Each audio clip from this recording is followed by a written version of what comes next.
Jeremy from Jeremy.net. I'm a comic book artist, writer, creator, self-publisher, and I share my creative process here with you on the internet. If you'd like to support this channel, get additional bonus live streams once a month for the past, 2 months. I've been doing it twice a month, where I do my art book study group, where I dive into some of the best art books around, try to suck out all the knowledge I can and share that with you. You can subscribe to my Patreon at patreon.com/GERIMI. You also get to see pages of my current comic book work before anyone else, see more behind the scenes work in progress sketches in addition to that. So head on over to patreon.com, sign up over there. If you'd like to see work that I'm sharing on social media, on Instagram, Twitter, throughout the month, updates on when I've got new books and artwork coming out, any possible upcoming appearances on other podcasts or live streams, you can subscribe at newsletter.jeremy.net. And if you'd like to purchase physical copies of my comics, or if you read digitally on Amazon Kindle or Comixology, you can go to amazon.jeremy.net. They'll forward you to my Amazon author page. And speaking of which, I have neglected to share with you what you can find specifically over there. This is Eye of the Gods. This is my first graphic novel I published. It's a psychological thriller. It's about a man he is cursed with visions he can't control. He witnesses a murder in one of these visions, only to find out it's being reported in the news as a death by natural causes. So this book is 144-page graphic novel, self-contained story, psychological thriller. You can check that out over at amazon.jeremy.net. And you can also find Volume 1 of Morningstar. Morningstar is the current comic book that I'm working on right now, which I will be showing you pages of as we do this live stream. This volume contains issues 1 through 4 of the 8-issue series. It also has an extensive sketchbook in the back where I include some notes on my my outlining, my thumbnailing, show you some deep dives, character sketches, a little bit of everything in there. So this is a 160-page graphic novel. This is available also at amazon.jeremy.net. So if either of these look interesting to you, please head over there, check those out. Pick up a copy. Pick up 2. Holidays are coming. Give them away as gifts. And now, let me see here. It is weird. I have been trying to figure out how it is that I've been doing my setup for this long, and I still have to fight to figure out a good place to have the camera next to my head while I'm working. Because it always seems to be, if I want to get a good view of the page, I've got to have it, right over there. Unfortunately, the setup I have, my camera doesn't have zoom, so I can't zoom in, just have the camera higher up and then zoom in. I know that if I switched to maybe a different camera, upgraded, I probably could do that. So that's something I may look into in the future. And help, subscribe to the Patreon, donate to get me a new camera upgrade so I can have the camera up high above and zoom in. So, what are we doing? We're inking. What are we inking? Page 12 of the final issue of Morningstar. The final issue is an almost double-sized issue. It's a giant size 40-page issue. Most of my issues up till now have been 24 pages.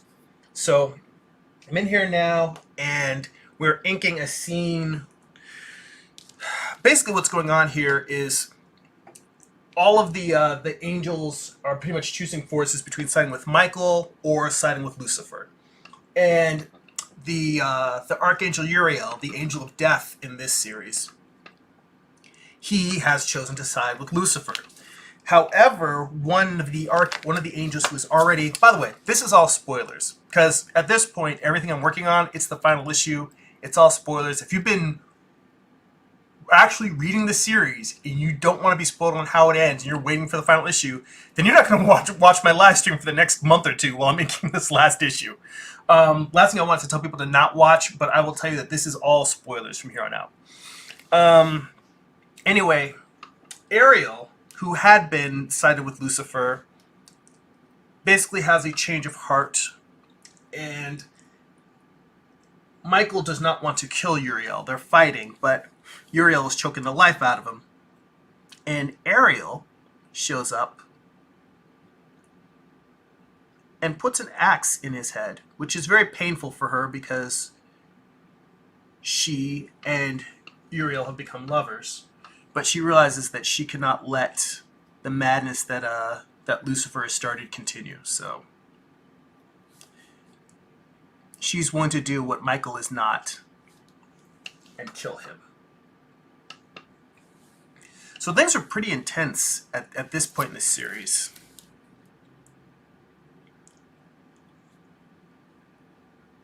And I have found that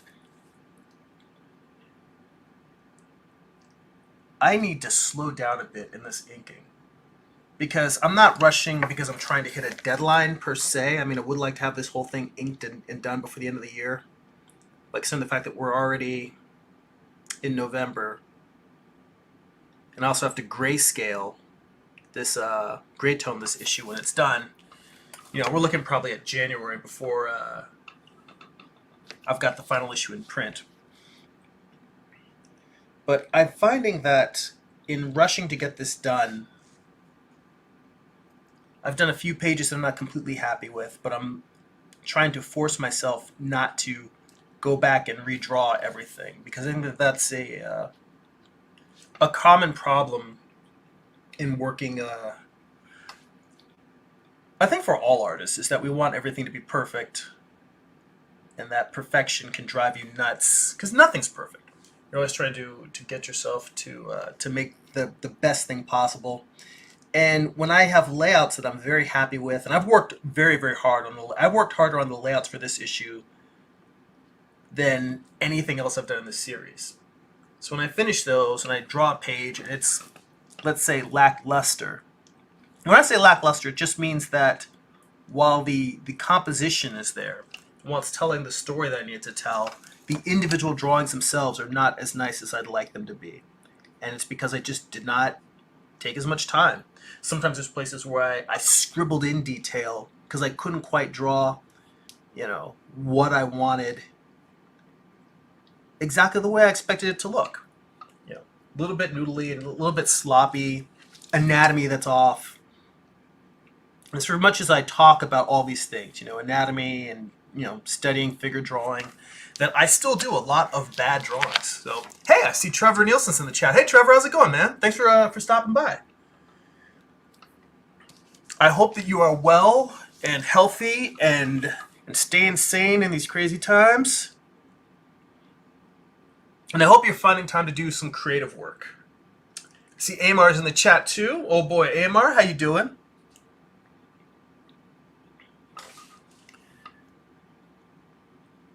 What's funny is as I'm inking this, occasionally I look up at the screen just to make sure that I'm staying on the panel. But I'm staying on screen, and I'm actually wondering if I should move the camera closer, because this is all detail work that I'm doing now. But moving the camera closer also means the camera will kind of be in my way while I'm drawing, and it means every time I move, I'm likely to be going off of the screen. So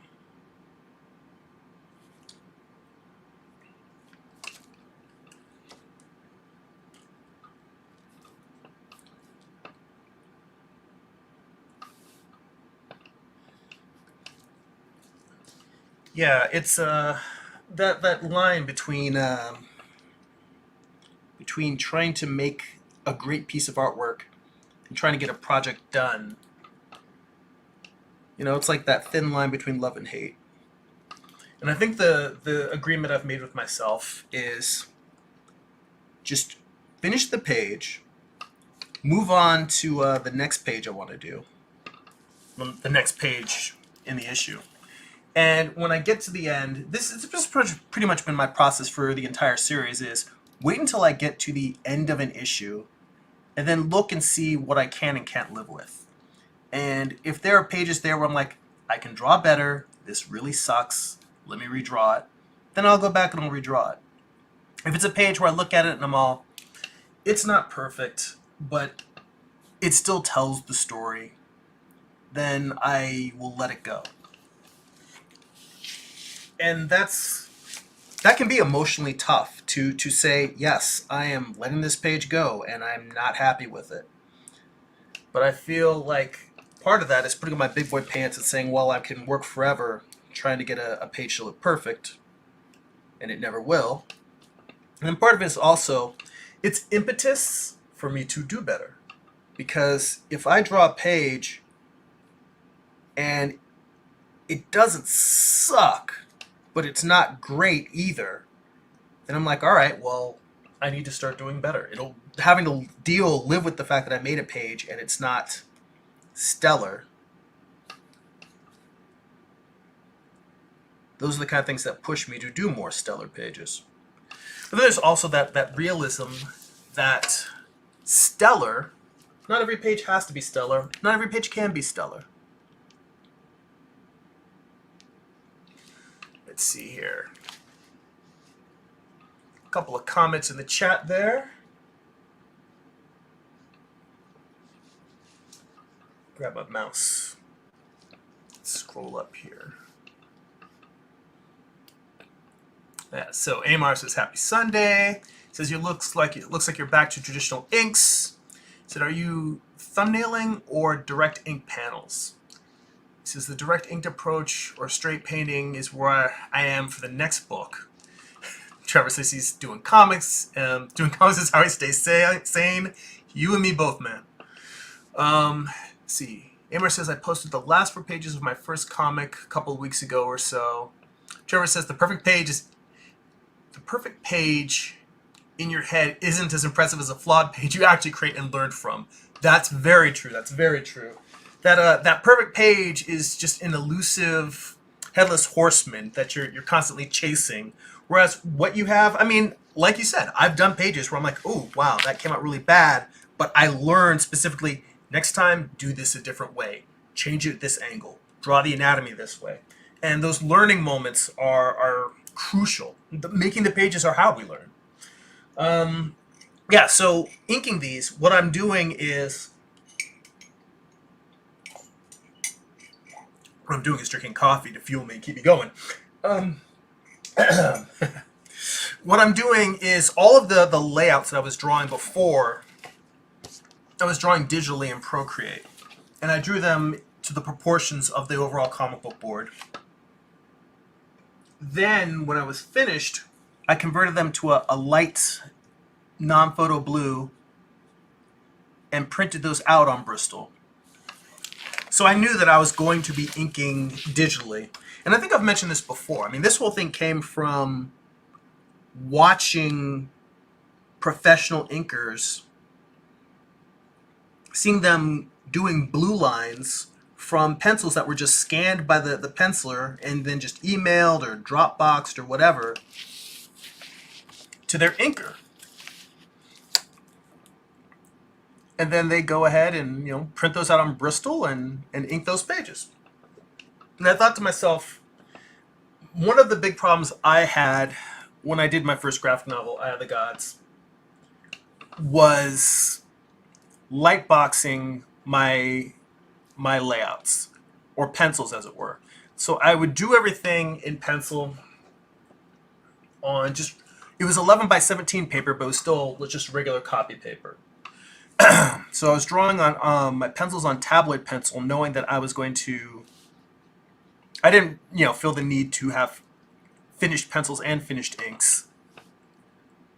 So I would just draw the pencils on copy paper and then lightbox them, use a lightbox to transfer them to Bristol board. And the problem I found is that I was making too many of the same, not same, but what it was is I would draw my pencils on copy paper. I would flip them over to look for mistakes, look at them in a mirror image, which you've heard me talk about a million times. You've heard me say my buddy Carl Altstetter was the one who got me into that habit, and now that I've done it, I can't not do it.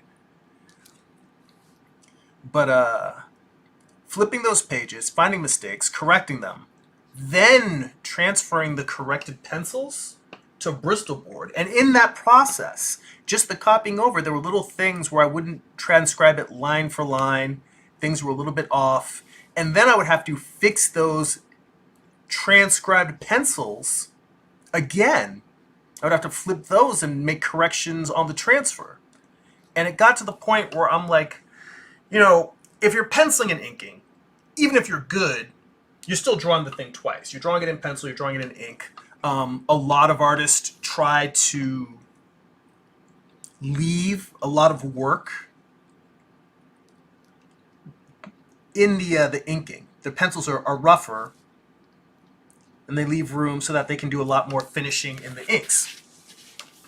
So they're not drawing the same thing twice. But for me, I was drawing it once in pencil, correcting it in pencil, transferring it, correcting it. So I'm drawing the page 4 times, 5 times. I'm inking it, and then I'm making corrections on the inks where I'm like whiting stuff out or doing stuff in Photoshop or drawing patches. And I do enough of that already without having to add that whole process. And I realized instead of doing all of that transferring, why not simply just use the process that inkers use? Do your pencils, and then just print them to Bristol. So for me, this whole process just came about from wanting to eliminate the stage of transferring via Lightbox. And some people do that, and it's a perfectly good method, and they're very happy with the artwork that they trace over onto their Bristol. So I'm not saying that that is a bad methodology. I'm saying I was bad at transferring my pencils. And I don't know how much of that was poor draftsmanship and how much of it was impatience and just not taking my time being patient with it. I would care to say that since that was in Eye of the Gods and that was my first graphic novel, it was probably 50-50 on both. But now I've eliminated that step, and you know, I flip my pages, my pencils digitally, make my corrections digitally, and print those out on the Bristol that we are looking at here. So that is pretty much the process that I've been using.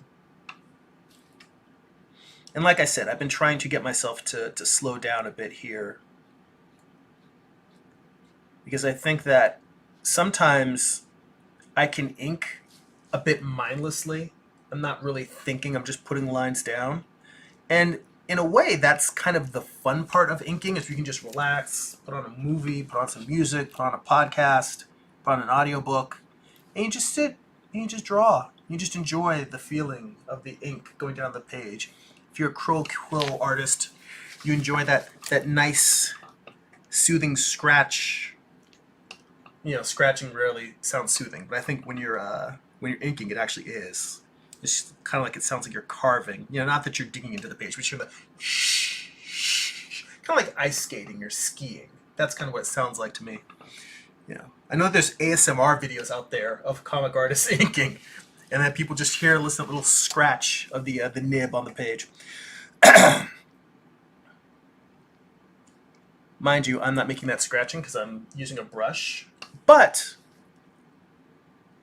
I find that that relaxation can be hazardous if I'm not paying attention to what I'm doing. And I've been trying to get myself back to the state of relaxed but focused. And that's what I'm trying to do. And I'm going to come back and look at the comments in the middle in a minute, just in case there's some new comments. But part of me just talking here is me keeping my eye on the page and not stopping every minute or so to look up. And that's part of me trying to get back to the concentration thing.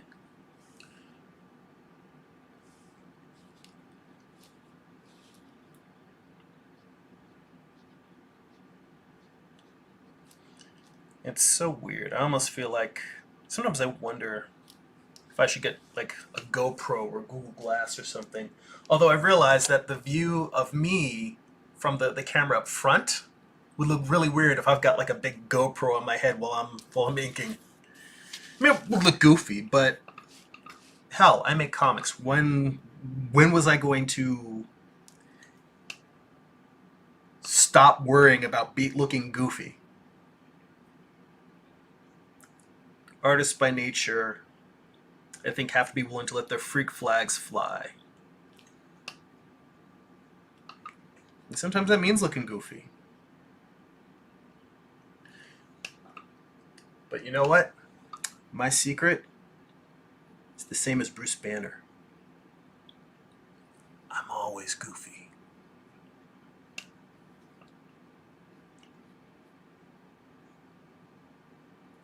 All right. A little bit of detail. So let's see here. Joseph, I see you in the chat. I'm going to scroll back up and look at a few more comments, and I will come back to you. So don't think I don't see you. I see you, man. I see you. So let's see what else is in here. You know, Amar, I don't know when, but I'm going to have to figure out another time to have you on the show. Because one of the things I like is how, like, you get very... It's like a conversation when you're in the chat. But at a certain point, I realize it's easier just to have you on the show so we can talk while we're working. Let's see here. All right. So Amar says, now the pressure is on. Oh, this is referred to as comic. Let's see here. The pressure is on now. I have to hurry up and get those thumbnails done. I've been procrastinating big time on those thumbnails. I'd rather have a complete page versus a perfect page. The closer I get to completion, it's the most rewarding. And let's see here. Yeah, I mean, I definitely, I agree with all of that. And procrastination, it's interesting. I've been dealing with a bit of that myself in that I've just felt more tired, more exhausted lately. And I don't feel burnt out. I just feel like, I push myself all the time to make art, to make comics. And I thought, you know, it's okay to have times where I am not up for it, where I just want to relax a little bit. Usually I don't watch that much TV. Maybe I watch an hour of TV a day, usually over dinner with my wife, just to kind of hang out, relax, and unwind for the day. But I've been spending a little bit more time doing stuff like that just to let my brain sort of unwind. So that's a little bit new, a little bit different. I think maybe it's one of those things where letting the mental gas tank fill up by putting some new stuff in it, some books. I've been reading a little bit of Ray Bradbury. The only Bradbury I'd read up till now was Something Wicked This Way Comes, which I really enjoyed. But a good friend of mine, who was my roommate in college a long time ago, he bought me a digital collection of short stories, which I hadn't written. And he'd given this thing to me years ago. And I just thought, I think part of the reason is I've been thinking more about short fiction, particularly because Morningstar was such a long project. And I think going forward, I'm going to start doing shorter stories. Something along the lines of what's a book that's a story that's the main feature in an issue of Heavy Metal. Usually have like a 48-page story, and then they have a bunch of short stories. At least that's what Heavy Metal was when I was reading it in the 90s. I have no idea what the format is now because I haven't picked up an issue in ages. And that's not a slight on Heavy Metal. It's just, I went through my Heavy Metal period, loved it. I've got like a 2 or 3 year run. And I, at a certain point, I felt like I'd had enough Heavy Metal. So, who knows? Maybe I should check it out. I hear that Tim Seeley is the editor on that, and I really enjoyed Hack Slash. I've read a few other of his books that I've liked. So, he's got good taste. So let's see here. So Joseph says he contacted me on Instagram the other day asking for tips. Oh, just wanted to thank you for answering my questions. Thank you again for your time. And you're very welcome, Joseph. Anytime that I can share feedback or tips that's useful to another creator, I look at that as paying it forward. I am still a student. As I tell you many times, I make a lot of mistakes, and I learn from those mistakes, as we've discussed here already earlier. But if I can give encouragement, say, hey, maybe try this instead of that, if I can in some way positively affect another creator, then that feels like the very least I can do as a journey comic creator is trying to help out somebody else who's coming up and trying to learn stuff. Because I look at myself as, still coming. I'm still forming. Let's put it this way. My creative identity I don't think is solidified yet. And it's funny that some people will look at, I've published a couple of graphic novels already, and they're like, "What do you mean you're still learning?" Um, it's I feel like the body of work. It's not like I've done thousands and thousands of pages of comics yet. I think at this point, maybe I've drawn. In terms of my self-published work, maybe I've done maybe 500 pages. But beyond that, they usually say in my life, maybe I've drawn 1,000 pages. But I would say those first 500 were really, really horrible. And they say that it takes about 1,000 pages before a comic creator really knows what they're doing. But part of that is also that these 1,000 pages weren't done over, the first couple of years of making comics. These 1,000 pages were probably drawn over my lifetime, like since I started drawing as a kid in high school. And I think that your growth is slowed when that body of work is stretched out over a long period of time. Or actually, let me put it this way. I think that the growth that you experience is probably the same. It's just how quickly you make that growth. For instance, if I were to sit down and draw 1,000 pages over 2 years, I think you'd see a massive growth. I think that if I sat down, if you look at my life and the fact that I've been drawing since I was, a teenager, and I've just now maybe done 1,000 pages, you'd say, all right, well, he's better than he was when he was a kid. But I think that growth that I have experienced is the same as the growth I would experience if I did it over a much shorter span of time, if that makes sense. What I'm trying to say is I have grown over, 20 odd years of drawing about as much as somebody who got into the comic industry and was working full time for, I don't know, 2 or 3 years. So in that sense, I still feel like my development, my growth does not reflect the number of years that I've been drawing, because I haven't actually been putting out enough work and learned from that body of work. And I don't think that it's necessarily pencil mileage. Like you draw pages. I don't think it's a one-to-one that you draw pages and you learn. I think what it is as you draw pages and you make mistakes, you become reflective. And you start asking yourself, how do I do this better? And it's always great, again, to get feedback from others and have people show you tips and tricks and ways to improve. But to a certain degree, I think what you learn the most from is producing work and interrogating it yourself. Having someone look at your work and show you what you're doing wrong is powerful, but it is not as powerful as you being able to look at your own work, assess what's wrong, and say, okay, how do I fix this? And then going through that process, because you may come up with a fix and try that and say, oh, wait, this thing that I thought would solve this problem created other problems. And I'm not happy with it. And you sometimes have to go back and forth, try multiple different approaches until you find something that works for you, because not all artists are the same. And while there's fundamentals in terms of form, volume, light, tone, composition, not everyone is going to process or execute those things in the same way.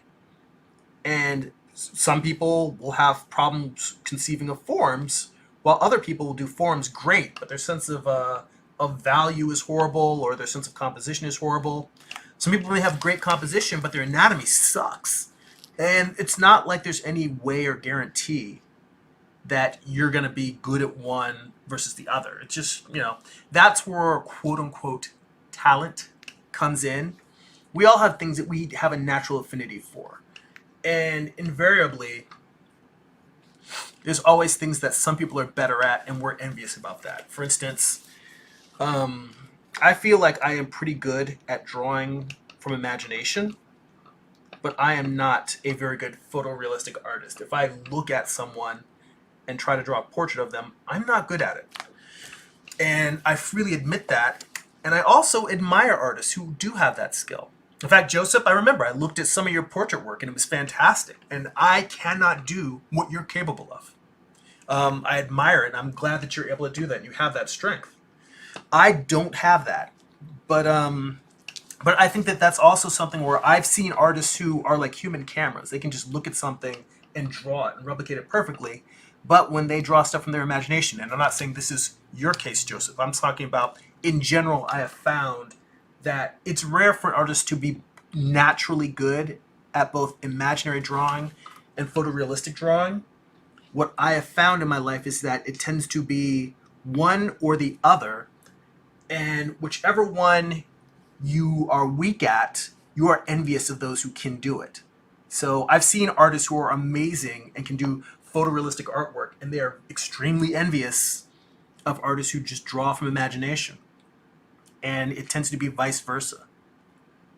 And I also think that the artists who have the most skill are those who strive to overcome whichever one they're weak at and become good at both. So no matter what your natural strengths are, to a certain degree, you have to make a choice to learn to do both of those skills, to bring the crafts together, to be able to merge the realism with the imaginative. So you get somebody like James Gurney. I mean, his book, Imaginative Realism, I think is one of the best books out there on the process of creating art, in that he shows you a lot of how to use reference, a lot about composition and lighting and storytelling within the visual art. And I mean, if you're here on YouTube, it is very likely that you have at least looked at videos on James Gurney's channel, if not subscribed. So it's not like I really need to sing his praises. You guys know.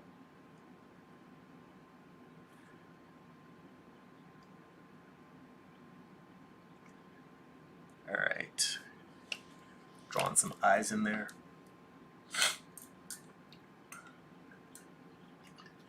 Let's see here.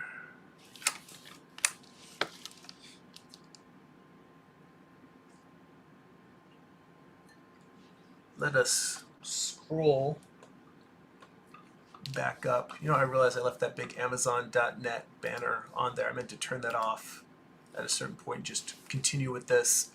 I just, went off on a sales pitch and then just got caught up. So Amar says, oh wait, here we go. Scroll back up. Couple of comments, and if you've made some comments I didn't get to you, I apologize. I'm working my way through them all.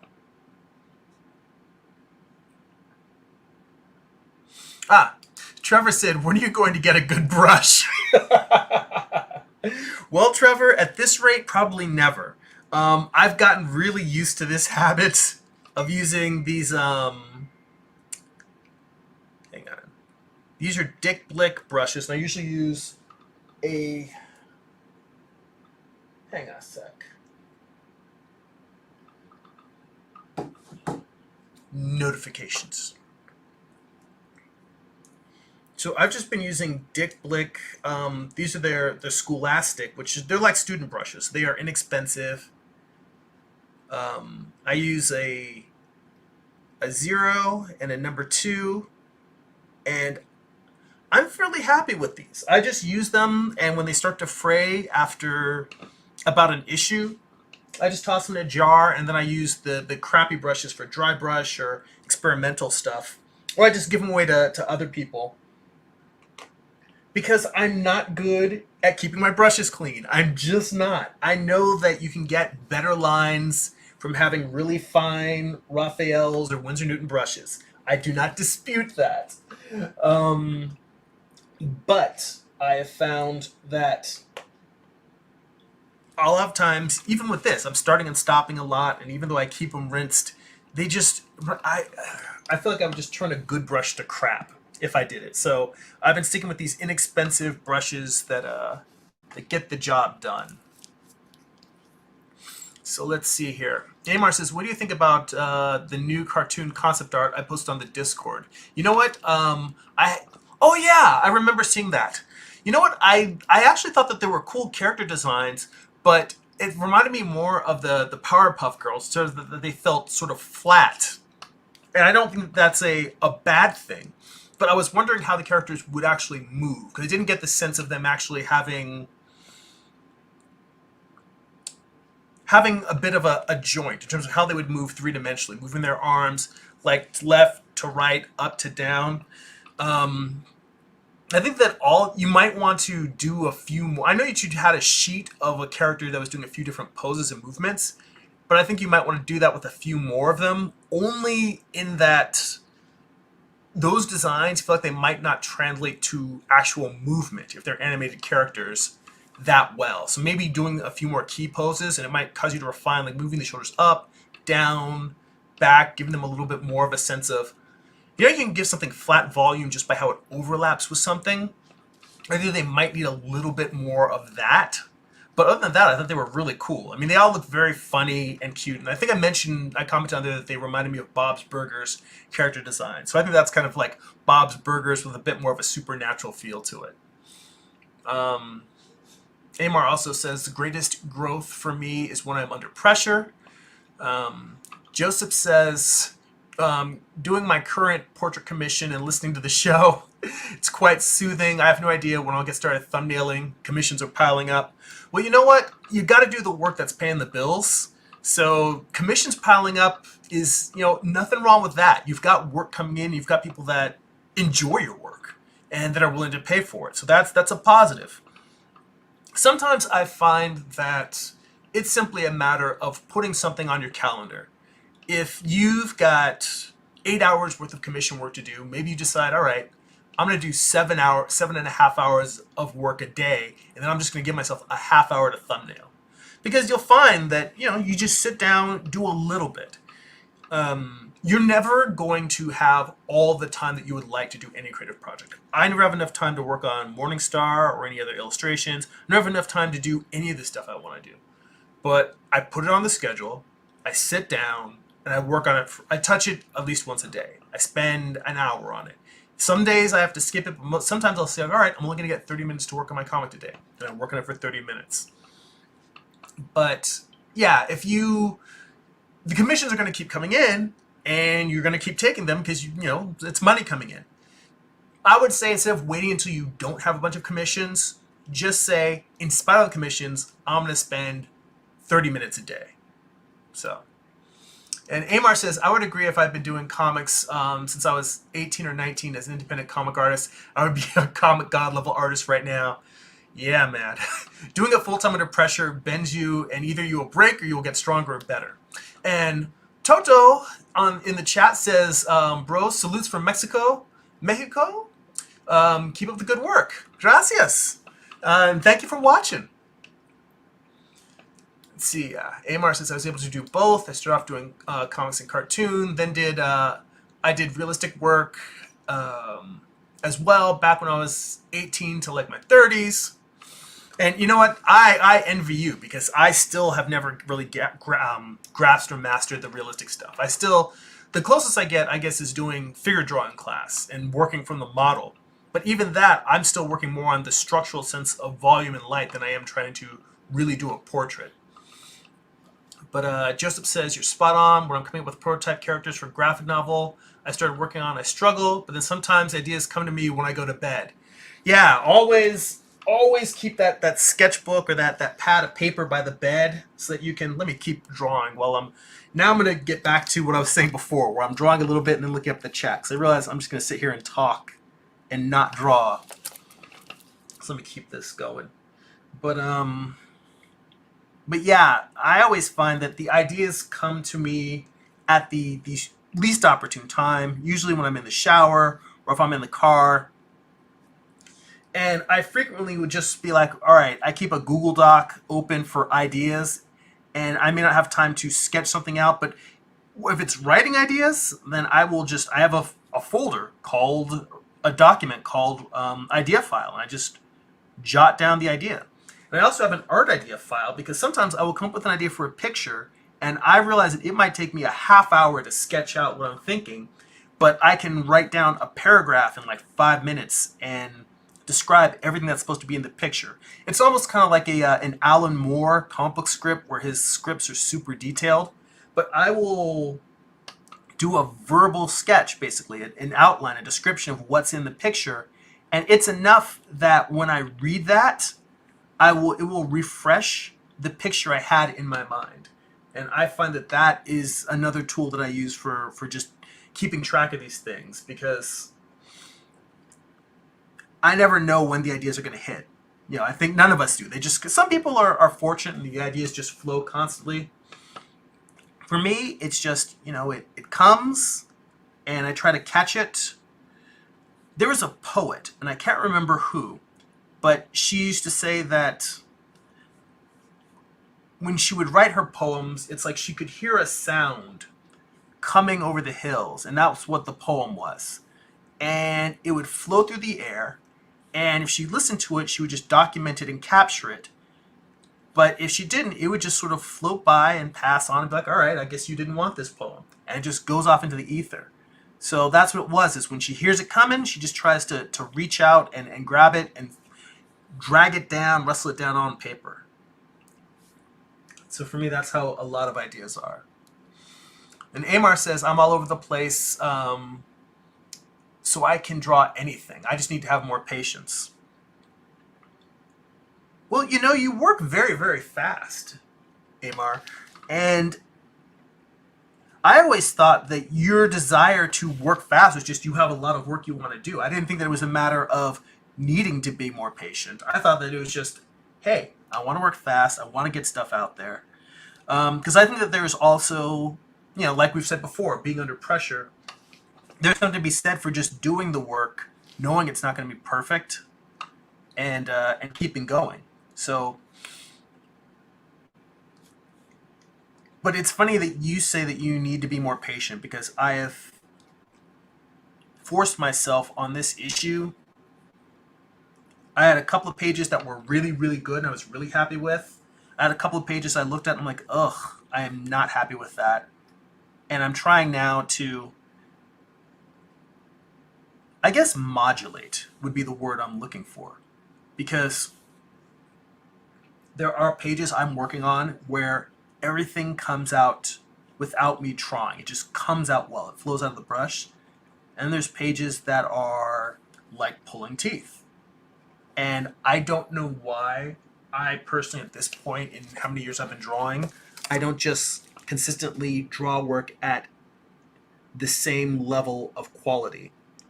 It's just, some days it's on point, some days it's ass. Some days I'm just drawing a dumpster fire. And I cannot control which is which. I mean, I will tell you that I find the more that I'm doing it, the better it seems to be. But even with that, I've had days where I was on a roll.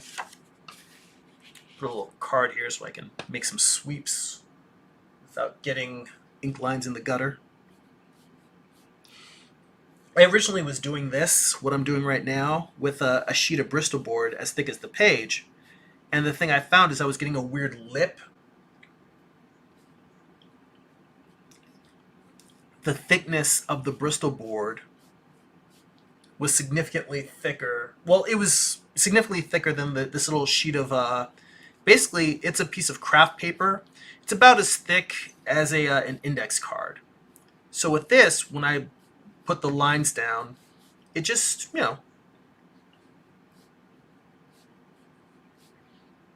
it's not particularly thick. Whereas when I was using a sheet of paper that was as thick as the Bristol, there would be like a drop. And in that drop, it would leave a gap in these little spaces right here between the gutter, between the border, and the page. And so after doing a few of those, I switched to this thinner sheet that I just hold on to and use for any time I've got to do a couple of feathered lines like that.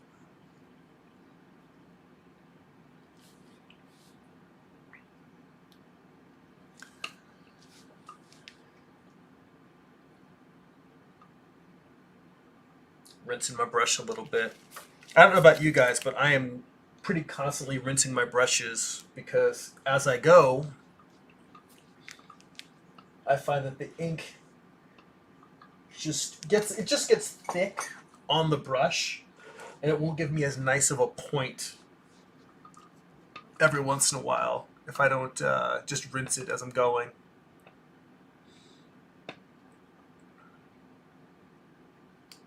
Yeah, Joseph says an avalanche of ideas, be it art or writing. Sometimes it'll just come out like an avalanche. Amar says, I can create an entire universe in a day based on one character or one idea. Concept and characters is easy for me, but that's for a guy that's lived in his head for more than 40 years. I think that's kind of true of all of us, as comic creators. It's, the art process is a healing process. It's a way of just kind of dealing with the world and the madness that's out there, and just let us be either in a peaceful place, or sometimes the artwork may be very violent and dramatic, but it's a way for us to control how we process it and deal with it. Because I think that a lot of times we feel we don't have as much control over the world as we would like. And I definitely feel like, for me, art is a healing tool for that. A lot people who don't necessarily know me well think I'm a pretty relaxed person, and I'm not. I'm pretty easygoing, and I'd like to think that I try to be easygoing, but even that easygoingness is in a way a defense mechanism. Just because I find that stress I can handle stress until I can't. I think some people just yell and shout and get angry. Me, I'm more of a push stuff way down until I can't anymore. And I've learned that it is not healthy for my relationships to continue to push stuff down. But I'm also not really good at just popping off on people for stuff that I really feel like this is a small thing. It shouldn't really bother me. I shouldn't really be pissed off about this. And I feel like that's one of the things, again, that art helps me with. Is it's a way of processing negative emotion. Because I really don't want to have conflict with anybody. I'd like to live in a harmonious state with the universe. And I know that's some hippy-dippy shit right there. But I'm a hippy-dippy guy.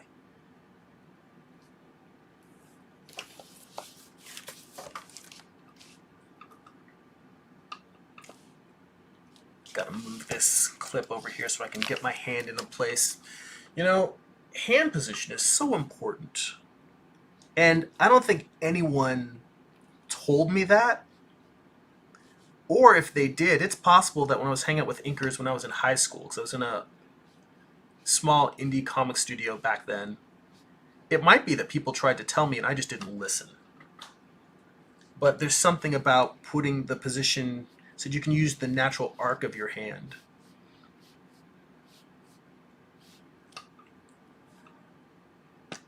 And I find that makes all the difference in getting good lines versus bad lines. It's just being able to put the brush in a position, or put the page in a position so you can use whatever your natural arc is. So you can make a line where you have more control. I don't have all of the control, but I have more of the control. I mean, even drawing digital, it was only in the past few years that when drawing in Photoshop, I started using the rotate tool on the Cintiq and rotating the canvas. And I was so stunned when someone just showed me, instead of having to try and get things back to the beginning, you just hit escape, and wherever you've got the canvas rotated, it'll snap back to the normal orientation. I was like, oh my god, that's so easy. I mean, I've known that trick for a couple of years now, but I've been using Photoshop for decades, and somehow I never picked up on that trick before. So, an old dog can learn new tricks.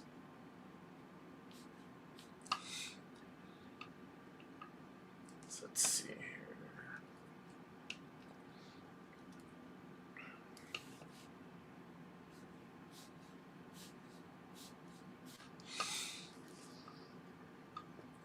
Amar says, I plan within the next 5 to 10 years at least 10 to 20 solid hyper-realistic paintings or drawings just to have for people to buy prints for.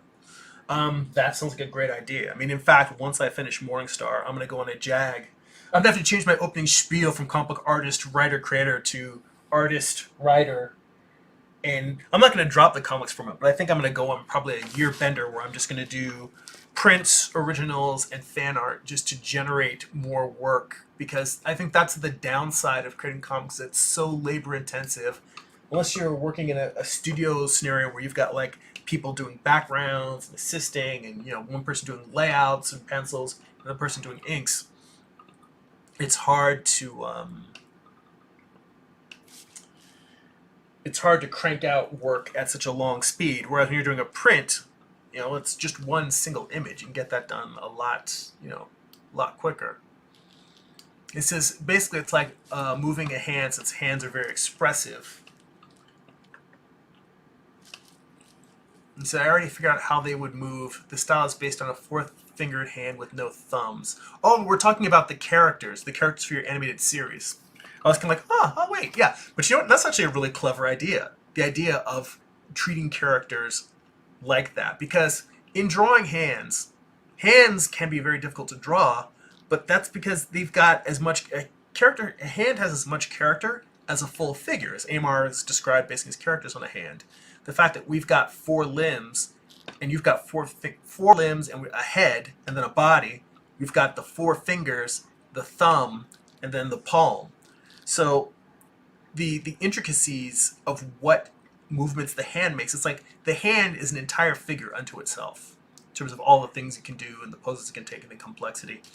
So yeah, I think that's actually a really cool idea. And he said, I have vivid dreams almost every day, so that's where my ideas spawn from. I also keep both tablets by my bed, either to sketch out ideas or write down what the characters dream about and find key characters from that.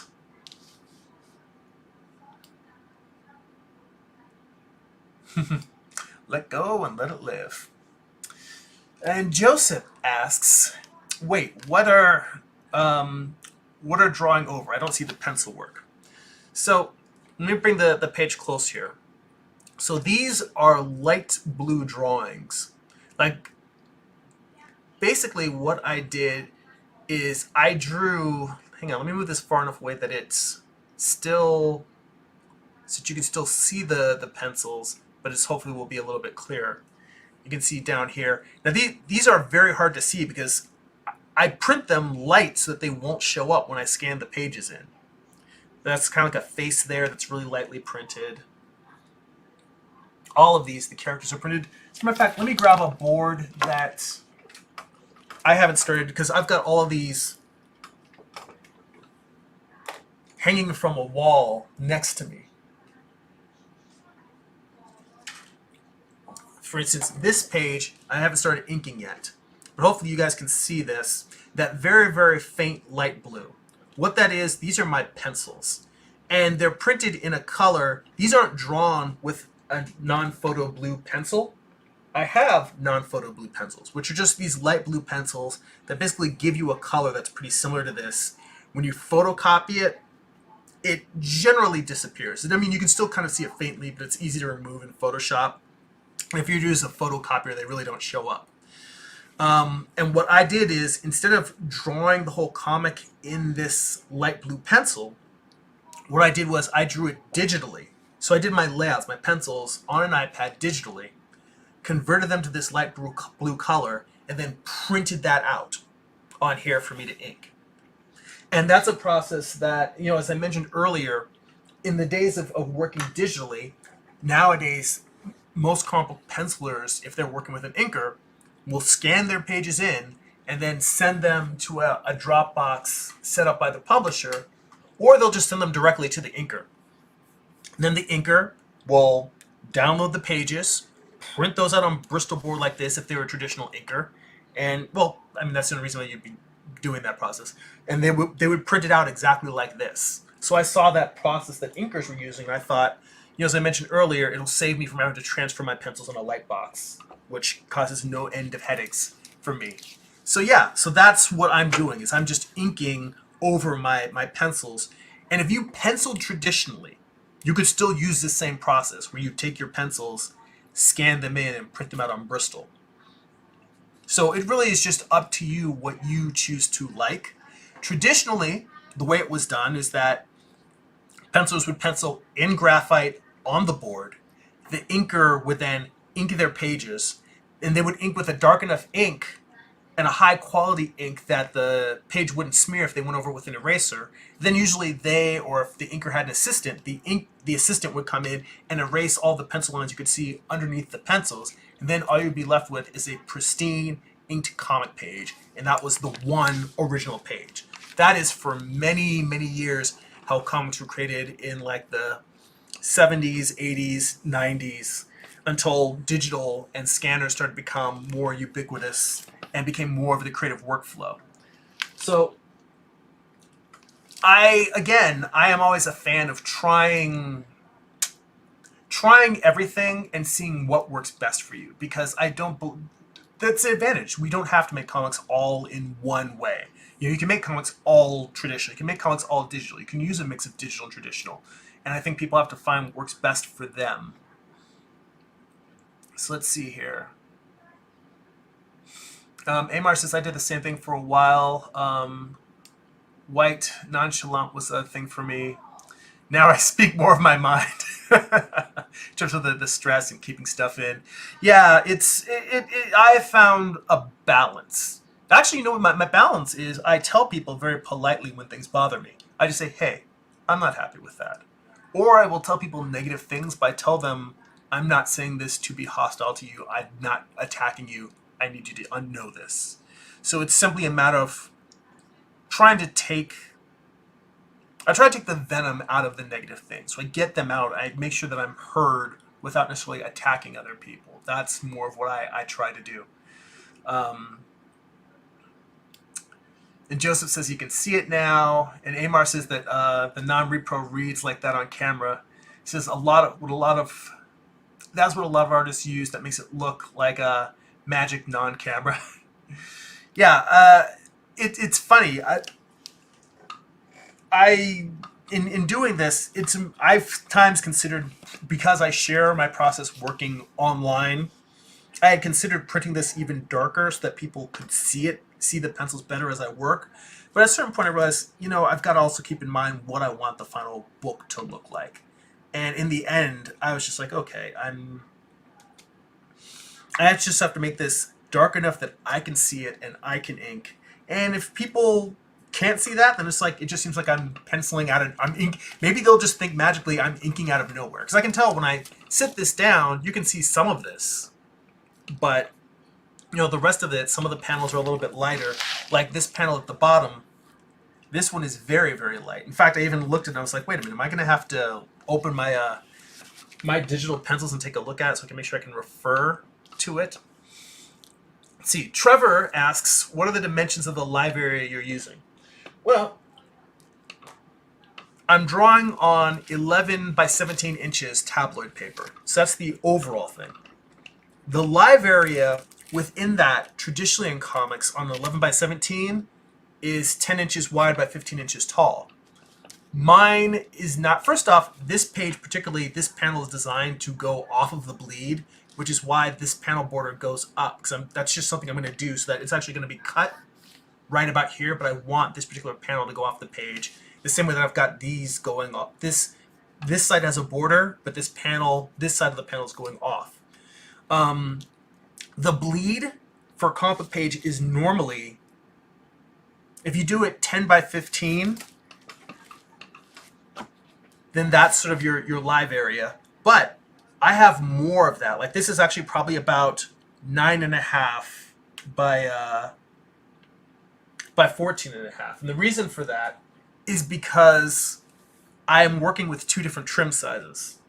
Bear with me here. This is about to get nerdy, technical printing stuff. So a comic book issue is normally 6.5 by 10.25. roughly. Actually, I think it's 6.625 inches wide by 10 1/4. That is what I believe the rough trim side of a normal comic book is.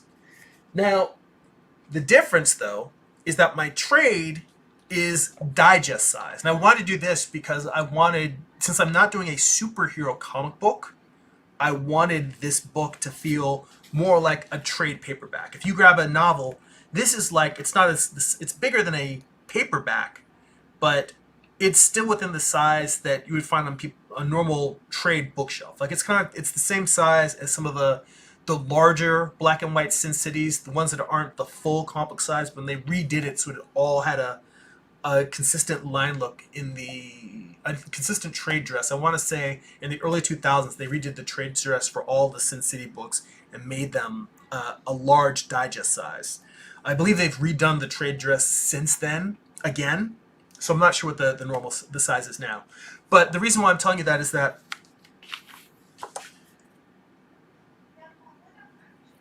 the printer that I use for the trades has a different trim. First off, the proportions are close, but they're not 1-to-1. You know, it's a little bit, the regular comics is a little bit taller than it is wider. So the proportions are slightly different. But then in addition to that, I use Amazon's Kindle Direct Print. And for them, they require a lot more bleed than a comic book printer does. Because they're printing, it's pretty much everything in the system is automated. They're not having someone going through and checking the press, make sure the print is there, and just letting you know, okay, hey, everything looks good. You know, the printer that I use for the single issues, if something looks weird or is getting cut off, they'll send me an email and say, confirm this proof. Are you sure you want this trimmed this way? With this, it's all automated, and if something falls outside of the safe area, if there's text outside of the safe area, or if there's things that don't seem like right, all you do is just get an automated rejection. It's a dumb AI that just simply looks, says, is this correct or is it not correct? Because of that, and I've gone through a period where I had an issue where I literally had to go through and readjust and add space around each page just to get this trade printed for literally like 100 pages of the book, I decided to start doing my pages where I've got more bleed around here. Very long answer to your question is traditional comics, 11 by 17 with a 10 by 15 safe area. I've got a safe area that's about 9.5 by 14.5, just so I got an extra, extra bleed around the page for when I'm printing the trades. And again, that goes to that whole people doing things their own way and finding out a system that works for them.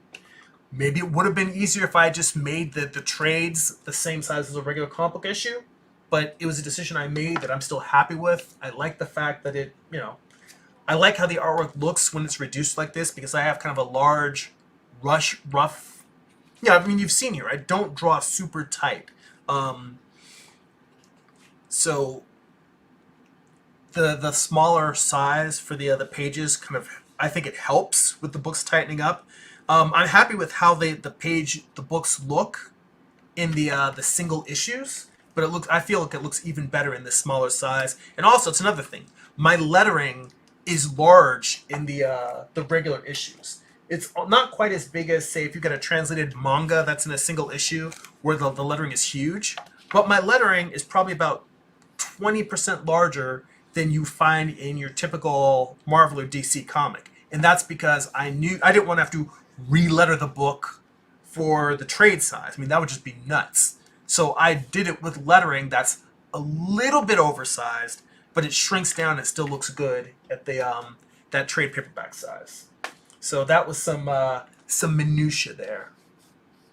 So let me see. We're already at an hour here. I'm just going to run through, see if there's any more questions, and then we'll probably wrap it up. But yeah. So I hope I answered your question, Trevor, in terms of the live area, the paper size, and all that.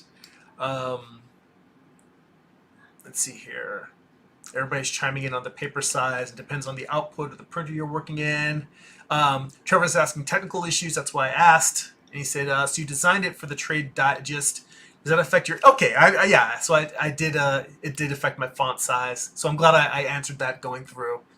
Amar says he's got to run. He's got to go for some shopping and start dinner when he gets back. So again, always thank you so much for the input, hanging out, chatting with us. I always enjoy it, man. Thanks so much. Trevor says later to Amar. And you know what, guys? I think that's going to be later for me, too. I still have some drawing to do, but I actually promised my wife I would help with a little bit of stuff around the house. Happy wife, happy life. It's good advice for everybody. So, got a little bit done here. This page I had finished all of my outlines, my holding lines, so I finished off. No, actually, I still didn't even finish the detail for this one panel. Maybe I'm getting, part of that was me, as I started off at the beginning of the live stream, saying I was going to work slower, take my time. This is what happens when I take my time and try to get the characters' faces looking right, looking the way I want to, so just rushing and throwing down ink. And I have some pages where I just rushed and thrown down some ink, and I wasn't happy with them. And I still have yet to decide if I'm going to go back and completely re-ink those pages, just re-ink certain panels. Who knows? Maybe I could just redraw on digital. And so, and Trevor, last question there, says, spot on with your answer. Are you using Grayscale or tone patterns? So I'm using Grayscale. I just take the pages and I just scan them into to Photoshop, and I try to really keep it down to. Let me find a page that has a little bit more variance. There's a lot of black in this page. I try to keep myself to maybe. First off, if I'm doing a black and white comic, I try never to do anything darker than 50% gray, because once you go darker than 50%, it starts getting muddy between the grays and the blacks. So if it's anything that needs to be darker than 50%, I just do it in the inks and I just draw it black. So what I try to do is maybe use like a 10% and a 20% gray for areas that are half tones, and then then maybe a 40 and a 50% for things that are shadowed, and everything else will just be the line art. And I do that because, to a certain degree, if I just go full on, like you could just say it's grayscale, I'm going to treat it like a digital painting. Me limiting it to these just sections and just treating it like, it looks like tones as if I were laying down zip-a-tone on a page, because I treat it like I'm doing flats as if I were doing a colored page, but instead of flats, they're just areas of gray. And it's a design choice, but it's also a choice so I don't have to spend too much time thinking about the values. I can just simply say, is this something that's in shadow, or is this something that's a dark object? And I can just light accordingly, make quick choices, and keep moving, because I think I am capable of falling into analysis paralysis like any artist, where I can just overthink all of my decisions. So I try to keep it really simple. For instance, looking right here, this is one of the demons in Morningstar, and yes, the creatures are all black, but instead of just making this a big giant silhouette, I drew what would be the undersides facing away from the light in black, knowing full well that I was going to go in with 50% gray in all of the body, and then a 40% for highlights. It's still pretty dark. But even that, you can see how darkly, that's because, darks print darker than we think. We expect that we expect that we're going to be able to see the full range of values that we see on the screen. But this is how dark a 50% gray is on white paper. It comes out pretty dark. And if I were to go any darker than that 50%, if you look at the difference between that and the black ink, there's range in there. I could do a subtle transition, but it's going to start getting muddy. So I just try to keep my choices and my values limited and scaled down like that. So on that note, it's been a short session. The time goes by quick, guys. But I really appreciate everyone hanging out and chilling. So again, if you enjoy these videos, if you'd like to support this channel, if you'd like to get 1 to 2 bonus live streams per month for Patreon exclusive subscribers, go to patreon.com/Jeremy. That's patreon.com/GERIMI. If you would like to get all of my social media posts from the month delivered into your, not all of them, but the highlights of my social media posts and blog posts delivered to your inbox once a month, you can go to newsletter.jeremy.net. I also get little surprises here and there that I like to drop in. Some of the behind the scenes stuff that I share with my patrons, I give those maybe to the newsletter, a few weeks later, so you guys can check out some of those. And if you'd like to purchase physical copies of my comics, I've been showing you some of the interiors from Morningstar issue 1, or volume 1, which contains issues 1 through 4, 160-page book. That's, that's all in here. You can see how this epic that I'm now working on the final issue from, you can see all of that in volume 1 on amazon.jeremy.net. They'll forward you to my Amazon author page. And again, as I said, my first original graphic novel, Eye of the Gods. It's a psychological thriller about a man cursed with visions he can't control. You can go get both of those at my Amazon author page. So guys, again, thank you so much. I appreciate you guys hanging out, spending time with me. That's it for now. Go be creative.